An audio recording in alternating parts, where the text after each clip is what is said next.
Welcome back everyone. Welcome to civil services study. Test number 11 लगाते हैं UPSC civil services prelims के लिए। 10 test इसके ऑलरेडी कंप्लीट हो गए हैं। उसका डिस्क्रिप्शन में लिंक है, प्लेलिस्ट बना रखी है, वहाँ पर आप टेस्ट नंबर 1 से लेकर 10 और ये 11 तक पहुँच सकते हो। तो चलिए स्टार्ट करते हैं। 3 से 4 सेकंड का टाइम मिलेगा एक प्रश्न को पढ़ने के बाद अपना सोचना कि आंसर क्या होगा। चैनल को सब्सक्राइब कर सकते हो आप और एक लाइक किया कीजिए अगर टेस्ट पसंद आता है तो क्वेश्चन नंबर 1 पर आ जाइए। 23 अक्टूबर हो गई है आज और 27 जून 2021 को एग्ज़ाम है, अगले वर्ष वाला, और 10 फरवरी को नोटिफिकेशन आ जाएगा, मतलब फॉर्म भरने स्टार्ट हो जाएंगे। तो प्रश्न क्रमांक संख्या 1 है, निम्नलिखित में से कहाँ हिम तेंदुआ पाया जाता है? इसको बोलते हैं स्नो लेपर्ड। कहाँ पर पाया जाता है ये? पाकिस्तान, अफ़गानिस्तान, भारत, चीन। नीचे दिए गए कोड की सहायता से सही उत्तर का चयन करना है। देखिए भारत में तो है और एक ऑप्शन भी है यहाँ पर केवल 3, लेकिन ऊपर चीन है, भूटान है अगल बगल में, तो वहाँ पे भी तो इसकी संभावना होगी कि नहीं होगी। पाकिस्तान भी है, तो पाकिस्तान में भी है ये, चीन में भी है ये, 1 3 4 ऑप्शन में नहीं है, क्योंकि अफ़गानिस्तान में भी है ये, भूटान में भी है, कजाकिस्तान किर्गिस्तान में भी है, उज़्बेकिस्तान में भी है। ठीक है, तो क्यों पूछा गया है प्रश्न? विश्व स्तर पर 23 अक्टूबर को वर्ल्ड स्नो लेपर्ड डे यानी विश्व हिम तेंदुआ दिवस मनाया जाता है। इस दिन को मनाए जाने का मुख्य उद्देश्य क्या है? हिम तेंदुए के संरक्षण के महत्व को दर्शाना और इस अद्भुत जीव के बारे में जागरूकता फैलाना। पहला हिम तेंदुआ दिवस कब मनाया था? ज़्यादा पुराना नहीं है, अभी 23 अक्टूबर 2014 को मनाया गया था और तब से प्रत्येक वर्ष 23 अक्टूबर को विश्व हिम तेंदुआ दिवस मनाया जाता है, यानी आज ये मनाया जा रहा है। इस दिन को मनाने की शुरुआत उन देशों द्वारा की गई थी जहां इसकी आबादी पाई जाती है। कहां कहां पाई जाती है इसकी आबादी? उज़्बेकिस्तान, तजाकिस्तान, रूस, पाकिस्तान, मंगोलिया, किर्गिस्तान, कजाकिस्तान। अब इम्पोर्टेंट है भारत, पड़ोसी देश चीन, भूटान, अफ़गानिस्तान और पाकिस्तान। ठीक है, इन देशों ने 23 अक्टूबर 2013 को हिम तेंदुए के संरक्षण के संबंध में विश्व के घोषणा पत्र पर हस्ताक्षर किए थे और अगले साल अक्टूबर 2014 से 23 अक्टूबर 2014 से ये दिन वर्ल्ड स्नो लेपर्ड डे जो है वो मनाया जा रहा है। और भारत में हिम तेंदुआ कहाँ कहाँ पाया जाता है, कौन कौन से स्टेट में, ये तो सभी को पता होगा। उत्तराखंड, हिमाचल और अरुणाचल में भी है। क्वेश्चन नंबर 2 पर आ जाइए। नाग एक एंटी टैंक गाइडेंट मिसाइल है, इससे रिलेटेड कुछ स्टेटमेंट है यहाँ पर। इसे भारतीय अंतरिक्ष अनुसंधान संस्थान यानी इसरो द्वारा विकसित किया गया है। यह दिन और रात दोनों ही परिस्थितियों में अत्यधिक किलेबंद दुश्मन के टैंकों को मार गिराने में सक्षम है। देखिए पहला स्टेटमेंट ब्लंडर मिस्टेक है, इसको डीआरडीओ ने बनाया है, इसरो ने नहीं। और यह दिन और रात दोनों ही परिस्थितियों में अत्यधिक किलेबंद दुश्मन के टैंकों को मार गिराने में सक्षम है। दूसरा स्टेटमेंट करेक्ट है, केवल 2 इसका आंसर है। तो रक्षा अनुसंधान एवं विकास संगठन डीआरडीओ ने राजस्थान के पोखरण फील्ड फायरिंग रेंज से जो अभी हाल ही में तीसरी पीढ़ी की एंटी टैंक गाइडेंट मिसाइल नाग का अंतिम परीक्षण जो है सफलतापूर्वक कर लिया है। तो कोई चीज़ जैसे बना दी गई है तो उसकी सीरीज़ आती रहती है, जैसे एप्पल के फ़ोन की सीरीज़ आती रहती है ना, या सैमसंग हो गया या एप्पल वॉच हो गई, सीरीज़ चलाते रहते हैं आजकल, वेब सीरीज़ की 1 2 पार्ट, ठीक है, 4 5 तक, या फिर हैरी पॉटर का देख लो।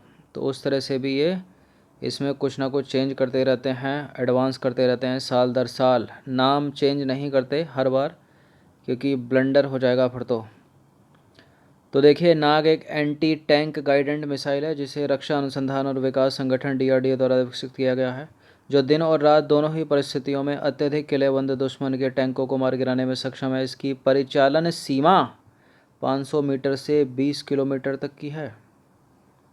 तो पहला गलत है, केवल दूसरा सही है।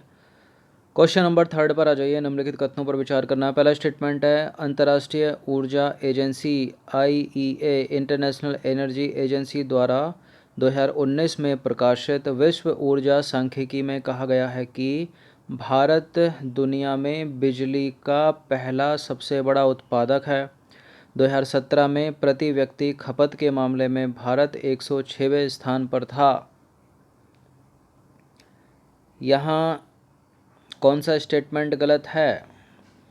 देखिए, इंटरनेशनल एनर्जी एजेंसी द्वारा 2019 में प्रकाशित विश्व ऊर्जा सांख्यिकी में कहा गया है कि भारत दुनिया का तीसरा, पहला तो बड़ा अभी समय लगेगा, होगा लेकिन कभी, अभी नहीं है फ़िलहाल, तो गलत है पहला वाला स्टेटमेंट। दूसरा सही है। 2017 में प्रति व्यक्ति खपत के मामले में भारत 106वें स्थान पर था। ऑप्शन नंबर बी है इसका आंसर केवल। तो देखिए, अंतर्राष्ट्रीय ऊर्जा एजेंसी द्वारा 2019 में प्रकाशित विश्व ऊर्जा सांख्यिकी में कहा गया है कि भारत दुनिया में बिजली का तीसरा सबसे बड़ा उत्पादक है।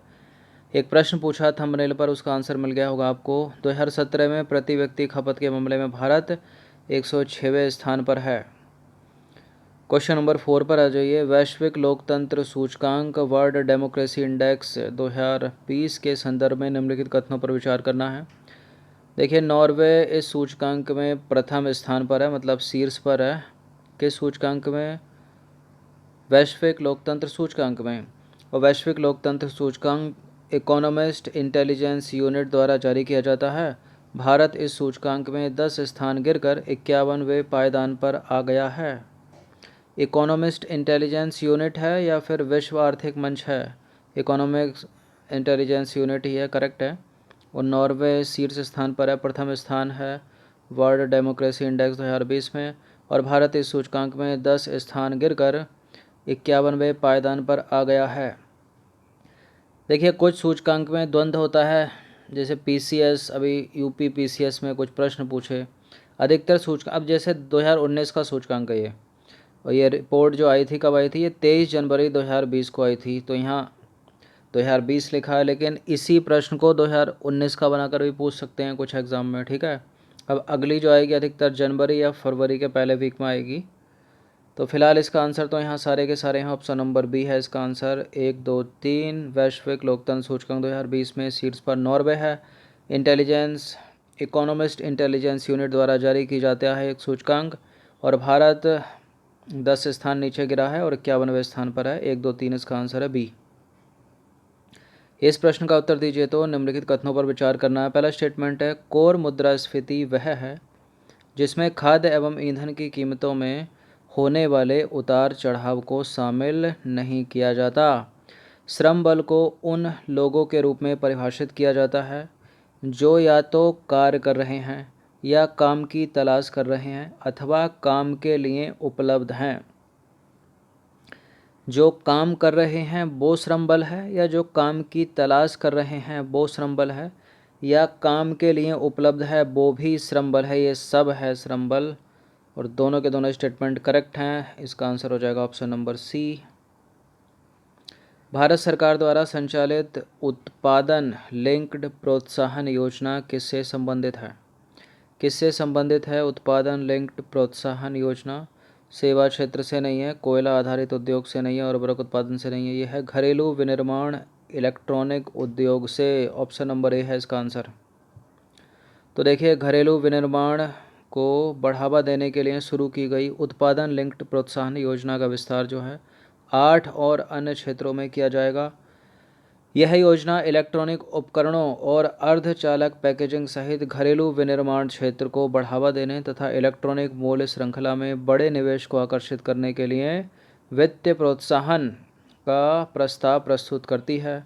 यह योजना केवल लक्षित क्षेत्रों जैसे मोबाइल फ़ोन और निर्दिष्ट इलेक्ट्रॉनिक घटकों पर लागू होगी। उत्पादन लिंक्ड प्रोत्साहन योजना स्टेटमेंट बनाकर पूछ ले जाते हैं इस तरह के प्रश्न। समाचारों में एक समिति रही है, हाल ही में नज़र आती है कभी कभी, सेकेतकर समिति। इसका संबंध किस क्षेत्र से है बताइए? आपदा प्रबंधन से है क्या? नहीं है। रेलवे अवसंरचना के विकास से है क्या सेकेतकर समिति? नहीं। बिटकॉइन से संबंधित भी नहीं है ये है सैन्य सेवाओं में सुधार से। ऑप्शन नंबर ए है इसका आंसर। तो सेकेतकर कमेटी जो है, सेकेतकर समिति द्वारा आंतरिक और बाह्य खतरों से निपटने के लिए उच्च स्तर पर एक संयुक्त इकाई बनाने के संदर्भ में सिफारिश की गई थी। सेकेतकर समिति के अनुसार सैन्य सेवाओं में निचले स्तरों पर असंबद्धता के कारण परिचालन में तालमेल की कमी पाई जाती है। तो सीधे सीधे याद रखिएगा किससे संबंध रखती है ये, सेकेतकर समिति सैन्य सेवाओं में रिफॉर्म से, सुधार से सीधे सीधे पूछा जा सकता है। शीतकाल के दिनों में उत्तर भारत में तापीय व्युत्क्रमण की घटना देखने को मिलती है। इसके कारण, किसके कारण, तापीय व्युत्क्रमण के कारण प्रदूषकों का सतह के पास संकेंद्रण बढ़ जाता है। बढ़ जाता है कि घट जाता है? दृश्यता मतलब विजिबिलिटी कम हो जाती है। ये दोनों सही हो सकते हैं क्या? पृथ्वी की घूर्णन गति वास्तविक गति से कम हो जाती है। देखिए ऐसा तो कुछ नहीं होता तापीय व्युत्क्रमण में। प्रदूषकों का सतह के पास संकेंद्रण बढ़ जाता है, करेक्ट है स्टेटमेंट ये। और विजिबिलिटी कम हो जाती है, ये भी सही है। तो ए और बी सही है, सी है इसका आंसर। तो देखिए शीतकाल में उत्तर भारत में तापीय व्युत्क्रमण और स्थिर वायु की दशा देखने को मिलती है। अभी दिल्ली में ये हाल हो रखा है। तापीय व्युत्क्रमण होने पर प्रदूषकों का सतह के पास संकेंद्रण बढ़ जाता है, जिससे दृश्यता कम हो जाती है। क्वेश्चन नंबर 9 पर आ जाइए। जियो टैगिंग के संदर्भ में कौन सा सही है? देखिए जियो टैगिंग मेटा डेटा के रूप में भौगोलिक जानकारी को विभिन्न प्रकार से मीडिया से जोड़ने की प्रक्रिया है। इस मेटा डेटा में आमतौर पर अक्षांश और देशांतर जैसे निर्देशांक होते हैं। ठीक है, तो पहला स्टेटमेंट करेक्ट ही हो गया है। जियो टैगिंग मेटा डेटा के रूप में भौगोलिक जानकारी को विभिन्न प्रकार से मीडिया से जोड़ने की प्रक्रिया है, पहला सही है। इस मेटा डेटा में आमतौर पर अक्षांश और देशांतर जैसे निर्देशांक होते हैं। देशांतर होता है या केवल अक्षांश होता है? ये दोनों ही होते हैं, सही है अभी। अब चूंकि दो सही हो गए तो इसका आंसर उपरोक्त डी ही होगा सारे के सारे। जियो टैगिंग का उपयोग आमतौर पर तस्वीरों के लिए किया जाता है और इससे लोगों को बहुत सी विशिष्ट जानकारियाँ प्राप्त करने में मदद मिल सकती है। तो सारे के सारे करेक्ट हो गए, डी है इसका आंसर। तो देखिए जियो टैगिंग मेटा डेटा के रूप में भौगोलिक जानकारी को विभिन्न प्रकार से मीडिया से जोड़ने की प्रक्रिया है। इस मेटा डेटा में आमतौर पर अक्षांश और देशांतर जैसे निर्देशांक होते हैं, लेकिन इसमें दिक्कोण, ऊंचाई, दूरी और स्थान का नाम भी शामिल हो सकता है। जियो टैगिंग का उपयोग आमतौर पर तस्वीरों के लिए किया जाता है